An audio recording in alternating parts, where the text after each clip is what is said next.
Comme dirait ma fille de 2 ans, je suis colère. Je suis colère contre Booking et contre l'hôtel qu'on a eu au Baléares. Ça fait très longtemps que je dois vous en parler et que j'attendais que l'histoire soit réglée. Au final, elle est réglée sans être réglée, mais je vous en parle quand même. Je vous remets un peu dans le contexte. On est parti au Baléares cet été au mois d'août. On a passé une semaine à Minorque, une semaine à Majorque. Et notre semaine à Minorque s'est très bien passée, mais le logement était catastrophique. On a payé notre logement 1 200 € et des poussières pour 6 nuits, donc c'est pas non plus 300 balles.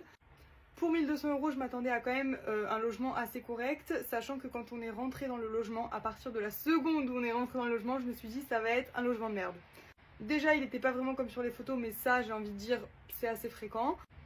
Ce qui nous a le plus marqué quand on est rentré, c'est la sensation d'humidité en fait. L'odeur de moisissure et d'humidité, c'était oppressant, c'était horrible. On a tout de suite tout ouvert, on passait notre vie avec les fenêtres ouvertes malgré la chaleur parce que l'odeur était insoutenable et c'était horrible. Deuxième point, le service de ménage, je peux même pas en parler parce qu'en fait il n'y en a pas eu, voilà, tout simplement, il n'y en a pas eu. On est resté une semaine et il n'y a pas eu une seule fois un service de ménage. Alors je suis pas forcément quelqu'un de maniaque sur les bords, ça me dérange pas qu'on fasse pas mon lit tous les 2 jours, etc. Enfin voilà. Mais là en fait je suis désolée, c'était un minimum. On avait un appartement où il était censé avoir un service de ménage, donc inclus dans le prix qu'on a payé. Et il n'y était pas, comme le service de ménage était compris, il n'y avait pas d'ustensiles pour faire le ménage. Donc c'est à dire qu'on n'avait pas de balai, pas d'aspi, etc. C'était au bord de la mer, donc évidemment, même sans le vouloir, surtout avec un enfant de 2 ans, tu ramènes du sable, etc. Donc au final on a vécu dans un appartement plein de sable pendant une semaine parce qu'on n'avait pas de solution pour faire le ménage et que personne n'est venu nous le faire, alors que tous les jours on mettait notre petite pancarte sur la poignée avec écrit genre rentrez, faites le ménage quoi. Après les avoir contactés plusieurs fois, j'ai jamais eu de retour. J'ai essayé de les appeler, je leur ai envoyé des messages pendant le séjour, en revenant, etc. Enfin bref, personne m'a répondu en fait, alors qu'avant, pour nous donner les informations et tout, ils répondaient très bien sur la même conversation. J'ai fini par contacter Booking pour me plaindre auprès de Booking. Booking n'a pas été du tout réactif.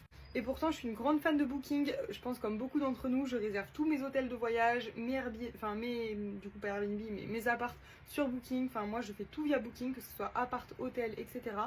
Et là, franchement, j'ai été hyper déçue du service Booking. On me renvoyait tout le temps vers quelqu'un d'autre. J'appelais, on me disait de patienter, ça raccrochait. Je rappelais de nouveau la boîte vocale, etc. Ça a duré comme ça pendant 2-3 mois, jusqu'à aujourd'hui en fait, alors qu'on est parti au mois d'août. Et on m'a annoncé au final que l'hôtel ne répondait pas à Booking non plus, bizarre. Et, du coup Booking me dédommageait de 15%, ce qui fait à peu près 200 €. Voilà.